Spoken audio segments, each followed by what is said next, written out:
மிஸ்கின் வந்து எல்லாரையும் குடிக்காரன்னு சொல்லிட்டாங்க. சினிமாவில் அதிகமாக குடித்தவனும் குடித்துக் கொண்டிருப்பவனும் குடிக்கப் போவனும் நானே. மிஸ்கின் வந்து இளையராஜா அவன் இவன்னு சொல்லிட்டாங்க. ஒருத்தன் இருக்கான் பாரு, இளையராஜான்னு ஒருத்தன். இன்னும் பெரிய சோஷியல் மீடியால பெரிய டாக் போகுது. அப்புறம் ரொம்ப இம்பல்சிவ் டைப் மிஸ்கின். நினைச்சதெல்லாம் செய்யறது, மேடையில எதுவும் பார்க்கறது கிடையாது. அந்த மாதிரி டீசென்ட் டைப் கிடையாது. மேடையிலே கெட்டறது போட்டு பேசிட்டாங்க. இது பெரிய சர்ச்சையா போயிட்டு இருக்கு. பார்க்கும்போது எப்படி பார்க்குறேன்னா, இளையராஜா அவன் சொன்னதுன்னா தப்பு கிடையாதுன்னு நினைக்கிறேன். ஏன்னா ஒருத்தருக்கு பெரிய மதிப்பு ஒன்று இருக்கும்போது, ஒரு மதிப்பு வந்து நீங்க நாங்கன்னு பயங்கர கடவுள் முறை மதிப்பு. ஆனா அதுக்கு மேல நம்மளாம் யாரு அப்படின்னா, கடவுளே நீ நானும் சொல்றேன். என்னடா முருகா நீ இப்படி பண்ணிட்டேடா, கணபதி இருக்கான் நம்ம காப்பாற்றுவான் அப்படி சொல்லுவாங்க இல்லையா. ஸோ கடவுளை கூட நீ நானும் சொல்லித்தான் பழக்கம். உலகத்தை ஆள்ற, நம்மளெல்லாம் படைக்கிற கடவுள்னு நினைக்கிற ஒருத்தனே நம்ம நீ நானும் சொல்றோம். அவன் பாசத்துல, அவன் மேல மரியாதையில் அந்த மாதிரி சொல்லியிருக்கலாம் நான் நினைக்கிறேன். அதே மாதிரி குடிக்கிறது, எவன் தான் குடிக்கல, எல்லாரும் குடிச்சா. பாட்டில் ராதனோட படம் இருக்கு, எல்லாம் ரொம்ப நல்லா பேசுறாங்க. வெற்றிமாறன் எல்லாரும் இருக்காங்க, அமீர் இமல். அதனால அந்த படம் பார்க்கணும்னு நினைக்கிறேன். எவன் தான் குடிக்கல, எல்லாரும் குடிக்கிற இந்த மாதிரி ஒரு டாக்ல போகும்போது அதுல ஒரு சின்ன விஷயத்த நான் ரொம்ப கூர்மையா பார்க்கறேன். எனக்கு குடி வந்து போதை கிடையாது. ஆனா இந்த போதையோட எனக்கு ஒரு பெரிய போதை இருக்கு. என்ன தெரியுமா?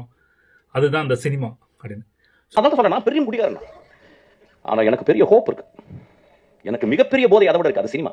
எல்லா குடிகாரனுக்கும் அவனுக்கு அதை விட ஒரு ஹோப் இல்லாதவன் தான் குடிகாரனா இருக்கும்.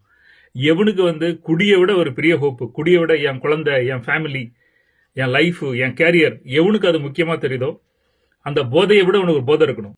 அந்த குடி போதையை விட அவனுக்கு ஒரு போதை இருக்கணும். அதே மாதிரி போதை வந்து எல்லா பாயிண்ட் வந்து நான் ரொம்ப முக்கியமான பார்க்கல.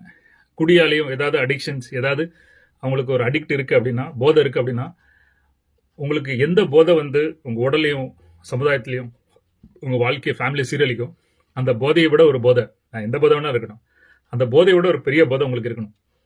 இப்போ நிறைய பேர் என்ன சொல்லுவாங்க, நான் பான் ஃபிலிம் பார்க்குறேன், புல் ஃபிலிம் பார்க்குது, அது இதெல்லாம் என் மைண்ட் அங்கே போய் சார், எனக்கு அது வெளியே வர முடியல அப்படின்னா, உனக்கு இதை விட பெரிய போதை உனக்கு தெரியல. உன் வாழ்க்கை, உன் லட்சியம், மக்கள், நீ வாழ்க்கையில் என்ன சாதிக்கணும் இருக்கலாம். அந்த போதை வந்து இந்த போதையோட பெரிய போதையா இருக்கணும். போற போக்கில் இதெல்லாம் நடக்கிறது தப்பு கிடையாது. ஆனால் அங்கேயே செட்டில் ஆயிரும் தெரியுமா.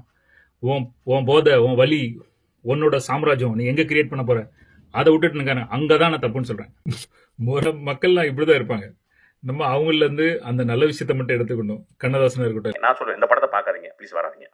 சமூகத்தின் மேல உங்களுக்கு, உங்க மேல உங்களுக்கு, உங்க குழந்தைகள் மேல உங்களுக்கு, உங்க தாய் தந்தையர் மேல, உங்க நண்பர்கள் மேல, உங்க பக்கத்து வீட்டுல இருக்க ஒரு நாய் மேல உங்களுக்கு அன்பு இருந்தா கூட நீங்க நல்ல திரைப்படங்களை தேடி போய் பாருங்க. எம்எம்ஜில சொல்றது, எங்க ட்ரைனிங் யாரும் வராதிங்க. இது சும்மா சாதாரண ஆட்கள் பார்க்குற ட்ரைனிங் இல்லை. கூட்டம் கூட்டமாக எங்கேயாவது ஒரு நாள் ட்ரைனிங், 2 நாள் கொடுப்போம். அங்கே போய் பாருங்க. கேலி குண்டல் கீர்த்துக்கு ட்ரைனிங் போகிறது.